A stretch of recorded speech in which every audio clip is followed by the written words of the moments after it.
Velvet Kavisha publication आणि झेप सामाजिक संस्था यांच्यातर्फे आयोजित विश्वविक्रमी पुस्तक प्रकाशनाच्या कार्यक्रमातील वैशाली देवरे या एक लेखिका. वैशाली, तुमचं खूप खूप स्वागत. धन्यवाद. हृदय तरंग हे त्यांचं पुस्तक प्रकाशित होत आहे. या विश्वविक्रमामधील 45 लेखकांपैकी त्या एक लेखिका आहेत. या सगळ्या प्रवासाबद्दल त्यांना आपण खूप शुभेच्छा देऊया. आणि धन्यवाद. त्याचबरोबर मी तुम्हाला पहिला प्रश्न असा विचारते की लेखनाचा प्रवास तुम्ही मगाशी म्हणालात करोनापासून सुरू झाला, पण तरी एकदा सांगाल कसा सुरू झाला? अ, करोना काळामध्ये बऱ्यापैकी सगळीकडे दुःखाचं सावट होतं आणि सगळ्या म्हणजे इव्हन सगळ्या जगातच. आणि तो करोना माझ्या घरापर्यंत येऊन पोचला. म्हणजे अक्षरशः माझ्या मिस्टर त्या करोनामध्ये करोनाच्या याच्यामध्ये इफेक्टिव्ह झाले आणि त्यांना हॉस्पिटलाइज केलं. आणि तो काळ माझ्यासाठी खूपच दुःखद होता.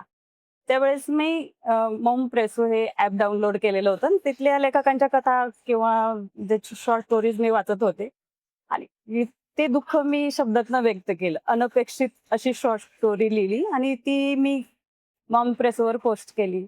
आणि त्या पोस्टला ते लेखक वाचकांच्या मनातलंच असल्यामुळे ते खूप व्हायरल झालं आणि त्यातून मी लेखनाला सुरुवात केली.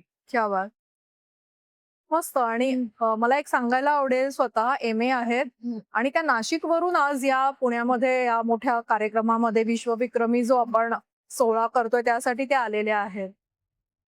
या पब्लिकेशन तर्फे अशी सगळ्या विविध लेखकांची अशी मोळी बांधलेली आहे. हो ना. तुम्ही आधी लिहित नव्हता, पण तुम्ही वाचत नक्की असाल. हो ना. तुमचे आवडीचे वाचक सांगू शकाल? वपू काळेंचं लेखन मला खूप आवडतं कारण नात्यांना एकदम छान प्रकारे त्यांनी उलगडलेलं आहे. आणि मी म्हणाल तर मला नात्यांमध्ये गुंतायला खूप आवडतं. म्हणजे मैत्री घ्या किंवा ओळखी करणं.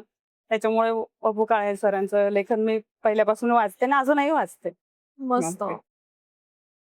लेखक वाचतच असतो, त्यातनच सगळ्या निरीक्षणातूनच तो एक एक लिखाणाचा त्याचा एक एक धागा तो निवडत असतो.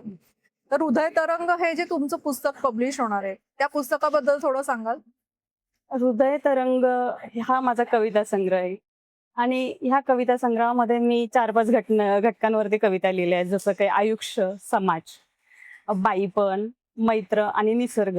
ह्या सगळ्या घटकांना मी माझ्या शब्दातनं आणि सर्वसामान्य जनतेच्या शब्दातनं मांडण्याचा प्रयत्न केलेला आहे.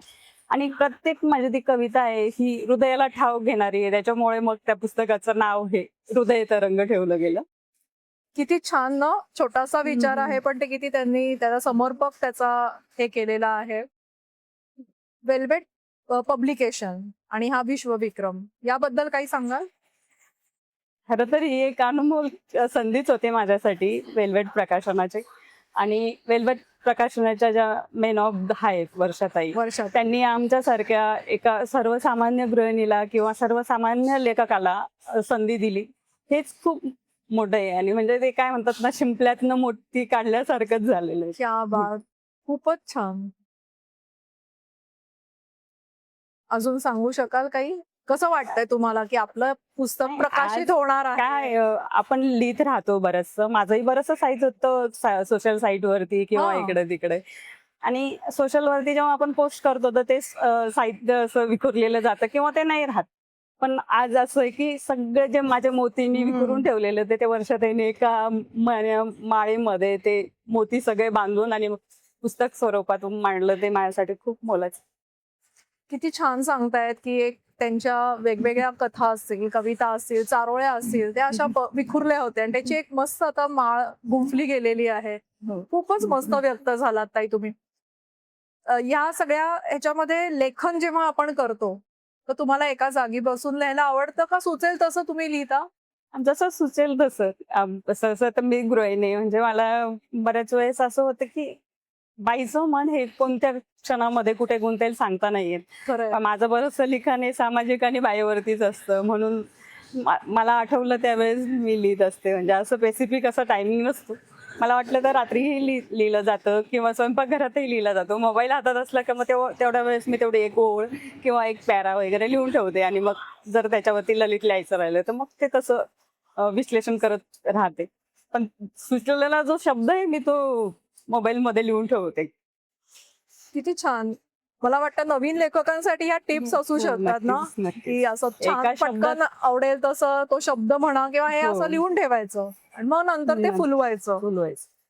आतापर्यंतचा हा तुमचा प्रवास पुस्तकापर्यंत जो आलेला आहे त्याच्यासाठी तुमचं खूप खूप कौतुक. आणि आता Thank जी you. पुढे वाटचाल कराल अशीच तुमची छान पुस्तकं येवोत अशी आमची इच्छा आहे. नक्कीच, नक्कीच. त्यासाठी आज खूप कौतुक. आजच्या ह्या विश्वविक्रमानंतर नक्कीच असा म्हणजे तो स्वर्णक्षणच आहे ना, इथून पुढे असं वाटेलच की आपले खूप सारे पुस्तकं यावेत आणि आपण पण लिहावं, आपली खूप ओळख व्हावी. नक्कीच नक्कीच. तुम्हाला त्यासाठी खूप खूप शुभेच्छा पुढील वाटचालीसाठी. धन्यवाद madam. Thank you. Thank you. Velvet Kavisha पब्लिकेशनच्या ह्या विश्वविक्रमी पुस्तक प्रकाशन सोहळ्यामध्ये ताईंचं सुद्धा पुस्तक आज प्रकाशित होत आहे. काय वाटतं तुम्हाला ह्या सोहळ्याबद्दल, या पुस्तक प्रकाशनाबद्दल? नाही, अगदीच आता लिहिण्याची तिची आवड तशी आधी लहान लग्न झाल्यापासूनच सुरुवातीपासूनच बघितली आहे. हे तिच्यापैकी बऱ्यापैकी घरातील सर्व कामं आवरून सुद्धा ती खूप वेळ काढायची त्या गोष्टीसाठी. नक्कीच आम्हाला फार अभिमान आहे. की आधी ती सोशल मीडिया प्लॅटफॉर्मवर बऱ्यापैकी लिहायची आणि वेल्वेट कविता प्लॅटफॉर्मवर तिला अजून एक नवीन एक दिशा मिळाली तिच्या लिखाणाला. खूपच छान. म्हणजे आवड असली की सवड काढतंच. असं जे एक उक्ती आहे त्याप्रमाणे ताई वेळात वेळ काढून हे जे लेखन करतात, आज वाचकांपर्यंत जास्तीत जास्त वाचकांपर्यंत पोहोचण्याची संधी मिळते. काय वाटतं?